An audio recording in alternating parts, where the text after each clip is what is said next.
when enough people buy into a rumor, that just becomes the accepted narrative. And that's when the real truth just gets buried. But that's the deck of cards we were dealt in this scenario. I'll let you hear a clip of the psycho bitch investigator for one of the families who lost her fucking shit on me. Honestly, bad bitch, if you are stupid enough to keep sharing critical information, even some leaks that could get them not allowed to attend the trial, then you don't deserve to be working with them, okay? Because a couple of things that you've shared from them have actually caused some problems. And I'm not going into it, but regardless of what the families say, you should use a little bit of wisdom before you assume that some of them things are correct. Like the part you released about, we knew that the roommate saw somebody naked carrying a kill kit.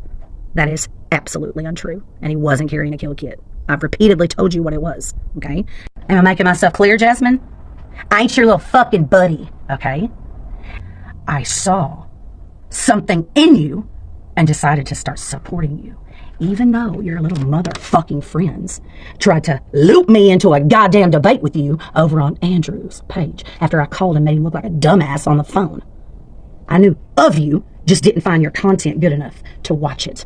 Now, I repeat, if you ever want me to look at something and I don't understand it and I ask you to re-explain it and you gaslight me, little girl, I'll go find all your shit content, make sure everybody sees it. Just because you're doing it right now don't mean you always have. Back the fuck off. Wondering what is going on, and everything that's in the media is incorrect, for a lack of a better word, or just speculation, because everyone that worked this case, all the family members that were involved, none of us could speak to the media. Yeah. You know that more than anyone. Right. And so everyone's speaking, everyone out there giving interviews was speculating with no knowledge, with very little information what was going on, and they painted the wrong picture. And pertaining to the psycho, okay, that I let you listen to the clip from. Let me make this very clear, and this isn't because you guys asked me. It's because I think it's important that I make it clear. That's not Bullhorn Betty. That's not Andra. She and I don't have any issue. I've never spoken to her. I doubt she even knows who I am. It's not her. This person is a creator who claims not to be a creator, all the while posting videos to YouTube, TikTok, X, Facebook. She interconnected herself with the families, she says. I know of at least one, but she says the families, through the Facebook group. I do believe it would be the one that the Gonsalves family must have had, or has, or whatever. I don't have Facebook, so I don't know. But that one, okay. I was there once upon a time. I deleted my Facebook since. That one is the one I think that she was talking about. They confirmed that. They told me she was a sweetheart. I reached out to more or less ask for sure, because she used them and her connection to them through Facebook as a way to get her foot in the door with me. Okay. So since she claimed that she was talking to and knew them or whatever, I reached out and was like, hey, this person made this claim. Is that at least true? Because she already seems a little off. And they were like, no, that person, no, she's a sweetheart. We do know her. It's through the Facebook group. And that's exactly what they told me. She's a sweetheart. Okay. Now, I'm going to go ahead and pause this so that I can actually find my printed PDF, because I don't feel like digging through my phone. But I'll read to you what was said to me. Okay. December 28th, 2024 at 5:06 p.m. I say, okay, real quick before you guys catch too much. Screenshot of her Twitter. Okay, screenshot of her ex. Was just wondering about this person. Sometimes I think she sends me on wild goose chases. And I never know what to make of the info she passes along. She is the person who told Plunder to do the FOIA for the home invasion in Washington. Unfortunately, we know so much about. It's a 3:28 a.m. visit by some unknown stranger to an apartment, to a house rather, that was only a 6-minute drive away from where Brian Koberger once lived at Washington State University on their campus in apartment G201. I've been doing my research today. First of all, I've got to give a big shout out to the daggum truth. I'm going to link to her below. She's so sweet. She's the one who encouraged me to get all these videos to FOIA this incident. This incident took place on 10/10/21. And I never know what to make of the info she passes along. She is the person who told Plunder to do the FOIA for the home invasion in Washington. Now you guys know. She has told me before that she is very close to the families. I put that in quotes. Are you familiar with her? I just want to know if I should ignore or look into the things she sends me over. Okay, right? This is the answer. She's a sweetheart and incredibly creative. She caught our attention after sharing details about the WSU case. The home invasion? That even Plunder said Brian didn't.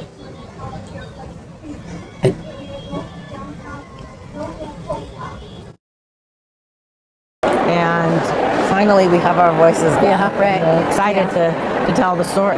Was it? Oh, sorry. Go ahead, Stacey. No, I just was going to say you have to understand it's the most advanced technology, forensic DNA technology in the world. I'm not the scientist, but I've been on the receiving end of having them not only, work on our case, but there was a comfort there. I mean, and that's part of the story we'll tell tomorrow, is that, we met by chance, and I had some knowledge throughout our case of what the Middlemans were doing, and I relied on that. Jim and I relied on that in our darkest moments. I didn't know anything, that I wasn't supposed to know, but it was a blessing, and victims' families should have the right to that information if they're going through the same thing we are. As you're moving through an investigation, you really have to follow every lead, even if it's based on town gossip. So what of this People magazine report? What did we learn? Yeah, it's really interesting. They had two scoops this week. The first was that Brian Koberger had actually been to the restaurant where two of the victims work. Xana and Maddie both worked at Mad Greek Restaurant, which is in downtown Moscow, Idaho. And they reported that according to a former employee, Koberger had been there a couple of times. They were known to have a vegan entree on the menu, which is apparently the reason that he went there. And the other thing that they reported this week was that Koberger had messaged at least one of the victims on Instagram at one point, and that it went into an unread folder, but that is now part of the investigation. So what was what do we know about how aggressively he may have attempted to contact any of these victims or be in touch with them? Listen, I'm kind of weary when it comes to the Instagram accounts. Because right when I first got the name before it came out from police, Brian Koberger, we had a source in Pennsylvania, I immediately couldn't find any social media for him. And then when the name came out officially from the police, suddenly there were all of these social media accounts. Some of them were following the victims. So again, I'm kind of careful in that department because I know that people made up fake accounts. Yeah. But this People magazine report is interesting if he did indeed actually contact one of the victims. And, there's that unread folder, if it's someone who contacts you that you're not friends with. And according to People, it was in that folder. And it seems that the person that he contacted, one of the victims, may not have even known that he had tried to contact them. So are we skeptical about all of this? We don't put much stock in the People magazine reporting about, forget the restaurant visit, but the social media attempts to somehow know them or be in their lives. Because with respect to People, I think it's one source that they're citing, one unnamed source. We don't know who, we don't know how reliable. And as you point out, we don't know whether they've done the investigation necessary to determine if these accounts were even real. Yeah, truthfully, I'm a little skeptical, nothing against People, and I just don't know who their source is. And again, when it comes to the Instagram accounts, there were all sorts of Instagram accounts floating around. And then also, I'm a little less skeptical of the report about the Mad Greek restaurant because, I was in Moscow for so long. That is one of the only places that has like a legit vegan part of the menu. So it would make sense, he was a strict vegan, Bryan Kohberger. It would make sense that he probably would have gone there, whether that has to do with two of the victims having worked there. I mean, it's a small town, these victims were connected in all sorts of different ways. So I think it'll be interesting to see how that plays out. According to People, the investigators are aware of this, and this is part of the investigation behind the scenes. Well, and again, this is the reporting on the Instagram account is per an investigator familiar with the case to People magazine. We don't know who. It's a single source. Investigator familiar with the case is very ambiguous. The sourcing on the suspect visited the restaurant where two of the victims worked is pretty clear. Former employee at the restaurant. So that's, that I can understand a little bit better. Former employee at the Mad Greek restaurant in Moscow, Idaho, said the suspect came in at least twice to grab vegan pizza. Two of the victims, Maddie and Xana, were servers at the restaurant. Unclear if either woman ever waited on him or if they even interacted, but People says it has confirmed that authorities have collected surveillance video from the restaurant surrounding businesses. That's all confirmable by going to the restaurants and asking them.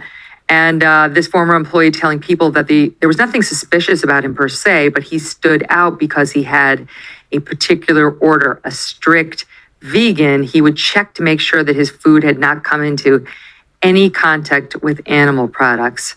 So that's why they remembered him. We're all just trying to read the tea leaves to see why these victims, why them. Yeah, and that makes sense because that goes back to what one of Kohberger's aunts said, that when Kohberger went to visit her with his dad, that he was very particular about the pots and pans that she used when she was cooking for him his vegan meals, even wanting her to buy new pots and pans because her pots and pans had touched meat before. So that lines up. I can see why he would be memorable going into a restaurant, sort of asking those sort of things. Yes, that plus, what may have been sort of an odd affect in general. That's the kind of stuff that makes you stand out as opposed to these beautiful college girls who are friendly and, what you might expect coming in. Let's talk about the search warrant. There's a lot in there. First, explain to the audience what we're talking about. Something was unveiled, and what was it, and why do we care? Yeah, so we were out there. This was in Pullman, Washington, where Kohberger lived. His apartment was in Pullman, which is like 10 minutes from Moscow. We were there when they initially went there right after the arrest and started pulling stuff out of the house. And that's when the search was happening. But all of that was sealed by the court. So we didn't know exactly what was being taken out. I mean, we saw the bags and the boxes, but we didn't see what was inside. We saw a computer tower. And I assumed that they were going to keep it sealed for a while. It was a surprise to me when earlier this week, suddenly they unsealed the search warrant. I enlisted the items. I'm just looking at it now. Is interesting. Several possible hairs that they were obviously testing for DNA and that kind of thing. A Fire Stick with a cord and plug, which is one of those things that you plug into your TV to like watch Netflix and search the internet.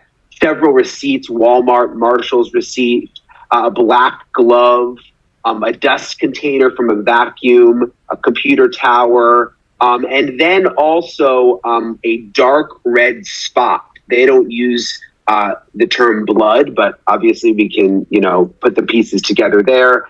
and then cuttings from an unused pillow, again, reddish brown stains. And then they also took some mattress covers that apparently had stains on them. Obviously, all of that got tested. It even says in the search warrant that they tested some of the items on site. But what those tests revealed, that's not included. The black glove is interesting. It's not a rubber glove. It's not a kind of glove that they use during COVID. It's a nitrate black glove, that's the kind that like nothing gets through. You can't you could stick your hand into something really sketchy like acid with one of those on. Yeah, exactly. I interviewed a former FBI agent the other day who was, oh, you've got a picture. That's great. Who really zeroed in on that. Like she found that to be very interesting that kind of glove was found there, kind of a specialized glove. So yeah, certainly kind of raises some red flags. And 2 different places in town, there was a dog that was like almost dead. And so it's just weird, and you'll see more about animals in a little bit, even if I'm wrong. You just tell me, like we can just debunk it and move on. If we did this from the beginning, there wouldn't be any fighting or name calling or cussing each other out because we would all just stand against lies. And there wouldn't be WSU Mom Kim 1.5 years of YouTube live tours. Okay, from the beginning, I just want to throw this in there. Is there a little kid coughing in the background?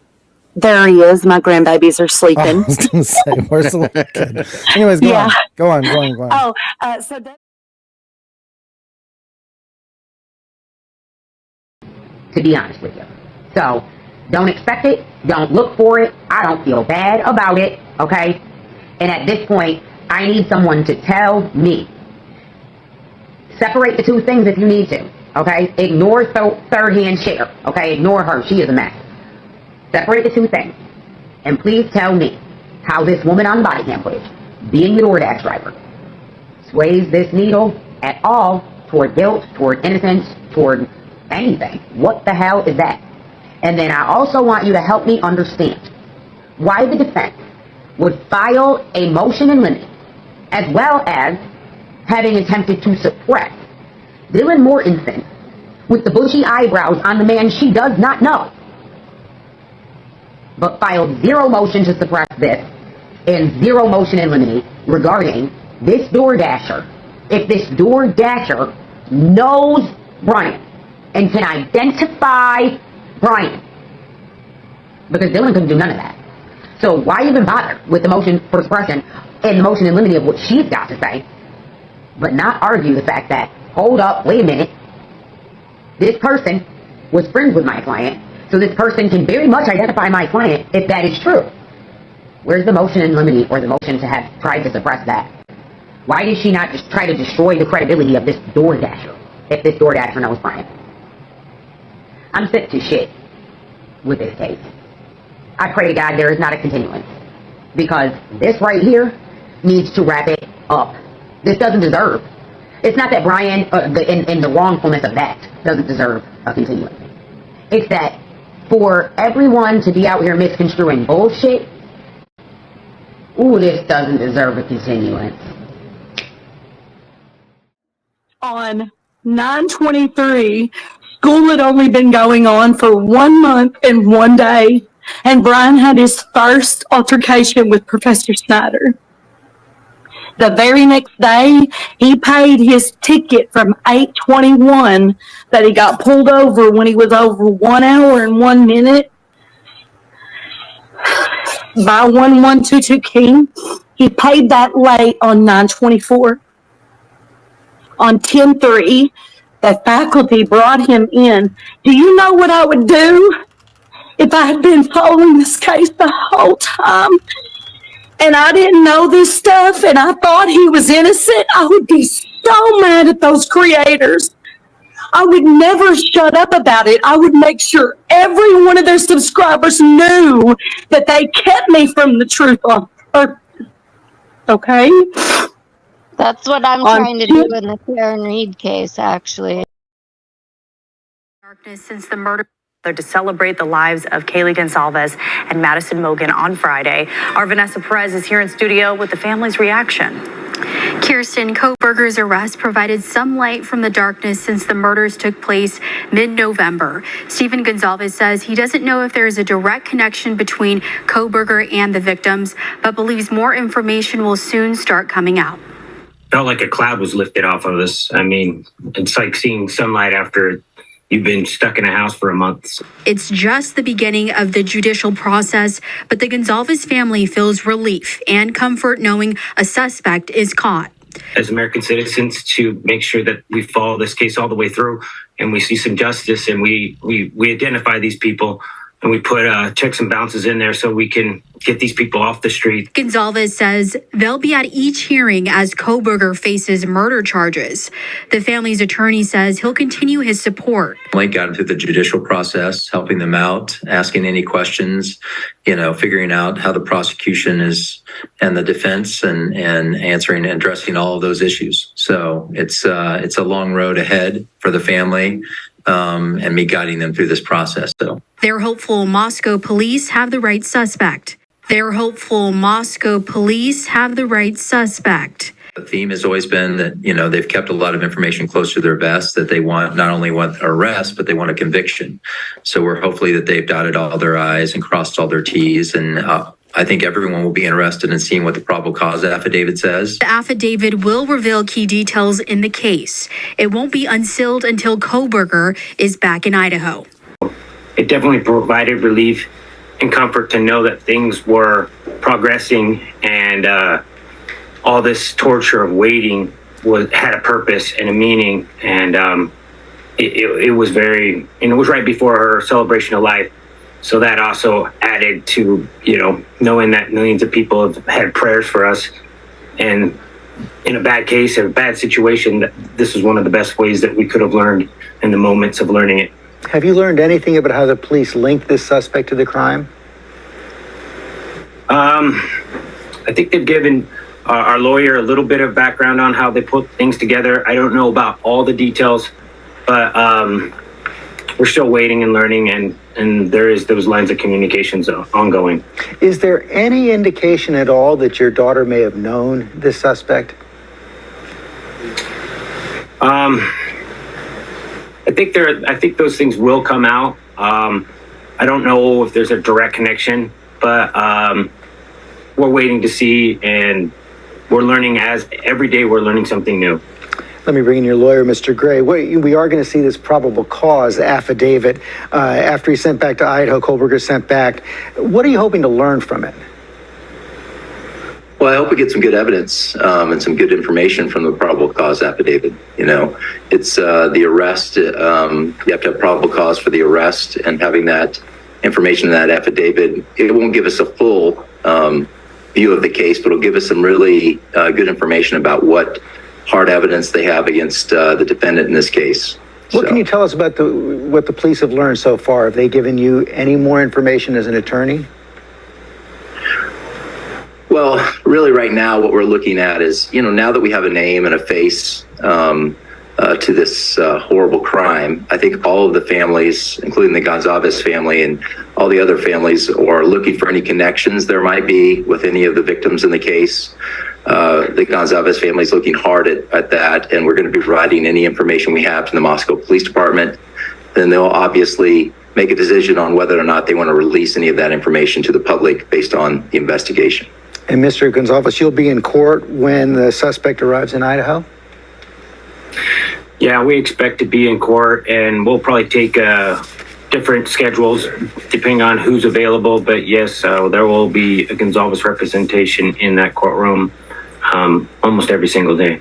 What do you want everybody watching now to know about Kaylee? Kaylee was a hard-driven worker. She was the one who started your day off if you were getting coffee. She would, get to that coffee for you, smile, and hopefully send you on a great day. She did everything right. She followed the rules. She went out with her friend. She didn't do it alone. She had a professional driver take her back. She did everything right. She didn't deserve this. And it's up to us as American citizens to make sure that we follow this case all the way through and we see some justice and we identify these people and we put checks and bounces in there so we can get these people off the streets and just live great lives and not have these small few people, taking advantage of all of our trust. We are all sorry for your loss. Thank you for joining us this morning. Justice process hasn't happened, so innocent until proven guilty, but what are you feeling now that we know who the suspect is? I feel relief. It was nearly 7 weeks of absolutely no clear guidance that we were on the right track. We had evidence. We knew there was evidence, but all that can mean nothing until you have a face and a personality to put it towards. So when we found that out, luckily it was in the middle of the night, 10:30. We were able to run around the house, wake everyone up and say, hey, you know what, we got this guy, we got somebody. But you tell yourself to be careful because you never know for sure. It's a defendant, and it's not done. There's still a lot more work to do. So that's where we're at now. We're ready for the next chapter to be, okay, we're going to go in and, we got the affidavit and we seen that it wasn't a page, it wasn't 2, it wasn't 3 or 4 or 5. It was long. I believe it's like 14 pages, maybe longer. And, you look at that and you're like, all right, it was worth the wait. And, they had a lot of evidence to show for that. So, we're on the right track and there's still a long ways to go, but it feels good. It feels good to be where we are right now. Is this the guy you imagined? No, I thought he would be much more, bigger and more of a monster, obviously, and have those key looks of somebody who couldn't get along with girls and this was like his only option or something. He just looked like a normal guy that when it stood up any room or any party, you wouldn't, just by the looks of him, you wouldn't realize that he had that going through his head. Kaylee Gonsalves, Maddie Mogen, Xana Kernodle, and Ethan Chapin. Well, we've been telling you that the families of these victims have been looking for any possible connections between Kohberger and their loved ones who were murdered. And we can tell you that the attorney representing the family of Kaylee Gonsalves says they haven't found any connection. They don't believe that Kaylee knew Brian Kohberger at all. And they say they've turned any information they have over to the Moscow Police Department. The question, of course, remains, did Brian Kohberger know any of the other victims in this case, Kernodle, Chapin, or Maddie Mogen? We can't answer that question for you at this time, but we know that Moscow police continue to investigate whether or not Brian Kohberger knew these people. We know that he moved to the area, to Pullman, Washington in August of 2022.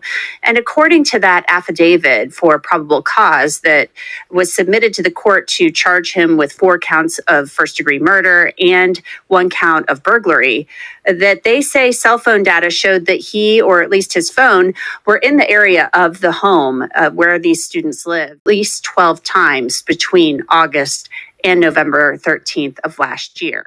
Hello and welcome to Liar Liar, a special edition of Banfield from CrimeCon 2025 in Denver, Colorado. Tonight we are all about one thing, maybe I hope the only thing, that you and I have in common with killers and con artists and kidnappers and counterfeiters and crack dealers and, for that matter, Sunday school teachers and tree surgeons. We are all, every one of us, liars. I think every family, when you lose your child, you have to expect the most. When you're talking about life and death, you have to take charge of the situation. There's going to be a time for you to struggle and be a victim, but if you can rally up and then go into that system and say and demand justice, and demand that your child is treated as fair as possible, and you'll feel better when it's all said and done. It's never going to bring them back. And I literally had a judge scream at me, we're not going to bring her back. And I was like, that's not what this is about. This is about you guys doing everything by the book. Wait, the judge told you you're not going to bring her back? Yeah. Yelling at me, telling me he didn't want me to talk to the media anymore. And I said, well, that's not going to happen. I'm going to talk to the media every single time I want. He basically said, well, then we'll never have a trial. We'll never have a trial. We'll never have a trial. Yeah, he in a closed hearing. I can't believe a judge told you how you're supposed to behave and you can't bring her back. That is not appropriate for a judge to tell a grieving parent, you can't bring her back. Let's just Let it go. It's not going to bring her back. It's not about bringing her back. It is about justice. Yeah, he actually said, he was talking, we all were in the courtroom or on Zoom, all the families, and he actually said, and the Gonzalez family, especially the dad, needs to shut his mouth. And I said, that ain't gonna happen. And he said, I don't agree with that. And he said, I don't care if you don't agree with that. And Steve said, well, I mean, you know, me, I'm fighting for justice for my daughter. And he says, do you think that that you're going to bring her back? Doing this all, talking to the media is going to bring her back? And Steve goes, no, I mean, I know that that's not going to bring her back, but, you know, I still have, that's we what, gotta hold people we have accountable. a voice, you know? We have to hold people accountable. How in the hell does he get off saying it's not going to bring her back to you, who have lost your precious pearl, and he is telling you to speak or not speak? I mean, in the closed session this morning, I indicated to you I am going to be entering an order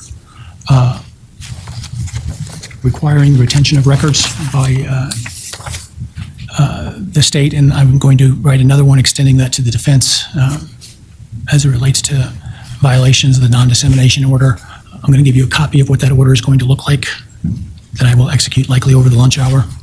It does require some action on your part, counsel.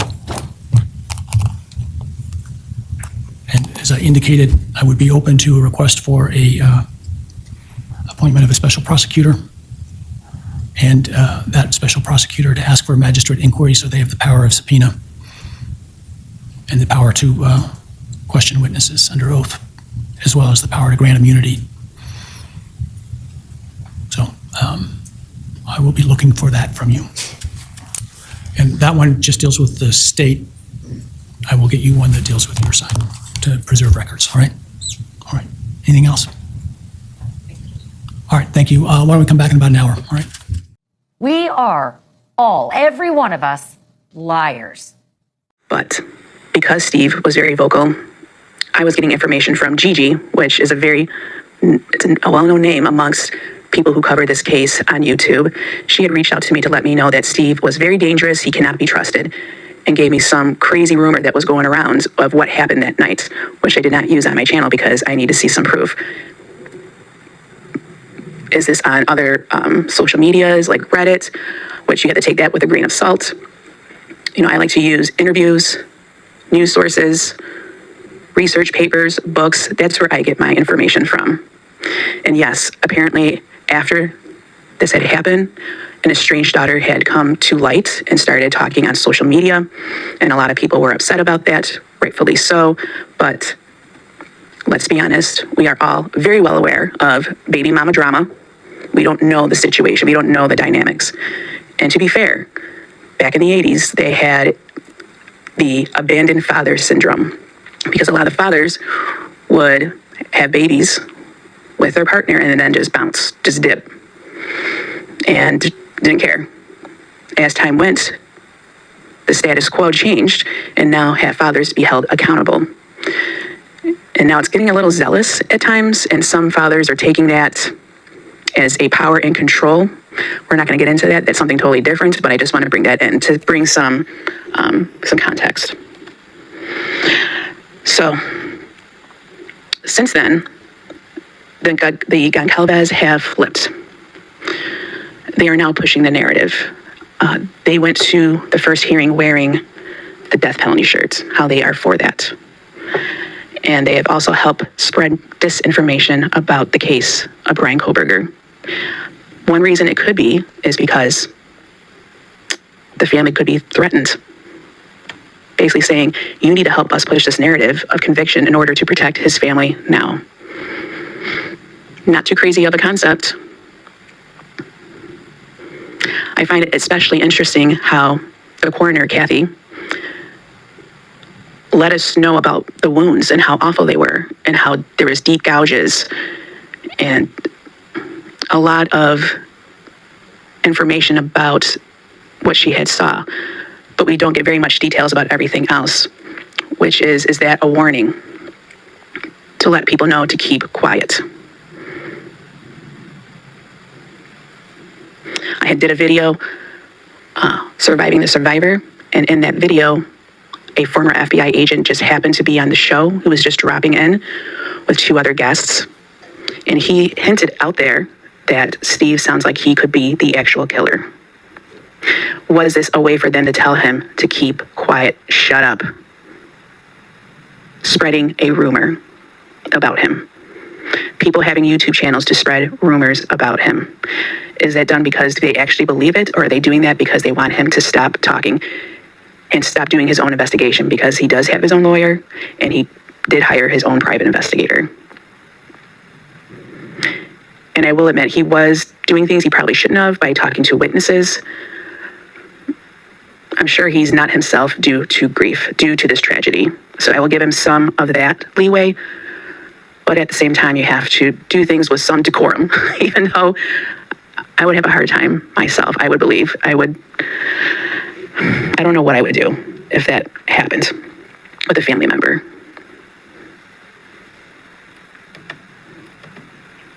So why this channel being targeted as well? Well, as I said earlier, I had some misinformation. And Viv had also let me know about sorority balls are not rotated. We're not there yet. I haven't done a full investigation, so to speak, looking into it, because we're just focusing on this. But I have all the information already. So thanks for the tips. And speaking about tips, later, as I mentioned about my channel not following the status quo about J. Edgar Hoover, which I got that information from a textbook in my criminal justice class, which was Sexual Offenses and Offenders, Theory, Practice, and Policy. If you try to Google search or any search engine, even Quaint or DuckDuckGo, you cannot find anything in regards to J. Edgar Hoover saying that stranger danger. So basically it's censorship with that. And he is a political figure. That I call you out for your bullshit, then get offended. I don't care. I don't care. I don't care. I'm not going to lose sleep over it, but you know who is? These families. And you should take this more seriously. How about on the 16th, he wrote the stuff about the nuances. On the 19th, he was fired.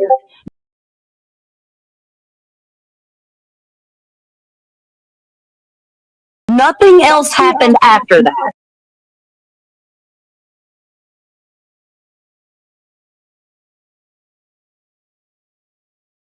Okay, let me stop you there. As far as these families go and these kids, I'm losing my fucking hair. The one thing I do care about, and the one thing that anybody that knows and listen to me, because I don't give a shit whether it shuts down the whole town. All I want is the truth. That I call you out for your bullshit, then get offended. These kids' pictures hang up with my kids' pictures. So I do get offended when you're sitting up here talking about if you cared about these kids. Let me tell you how much time I put in about these kids. This ain't about you. This ain't about you. This ain't about you. This ain't about you.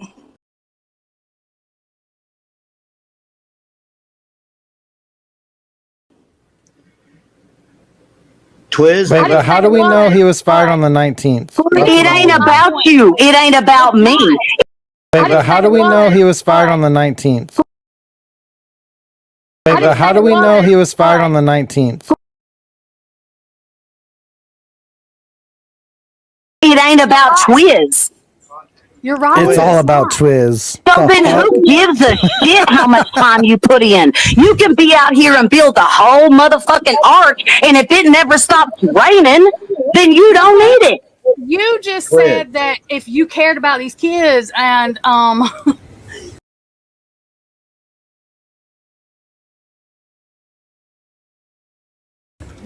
what I'm saying to you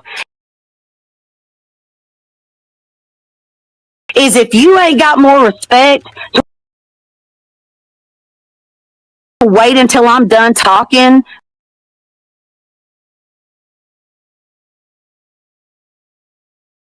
Then don't speak. Then how about it does not help anyone. Jen, how about you leave the panel because all you're doing is you're disrespecting us. Jen, how about you leave the panel because all you're doing is you're disrespecting us. Jen, how about you leave the panel because all you're doing is you're disrespecting us. Hey, Are you Twiz? let's all just. If Twiz, I tell you what, if Twiz asked me to leave, Jen, I'm shh, out. shh, shh, shh. Everyone, shut the fuck up.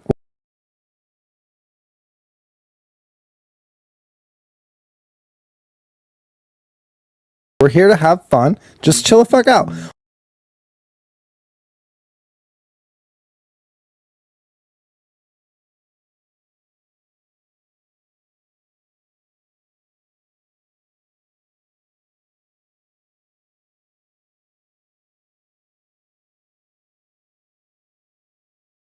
How do we know he was fired on the 19th? Because it's in the termination letter. Because it's in the termination letter. Is it real though? Is it real though? Is it real though? It is absolutely real.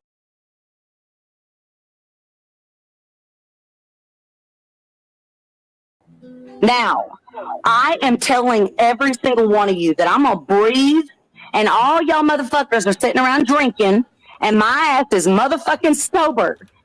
And just like the chick whining about how much time she's put in, I'm tired too. Shit. Okay? Now, damn. I don't drink and I'm not whining.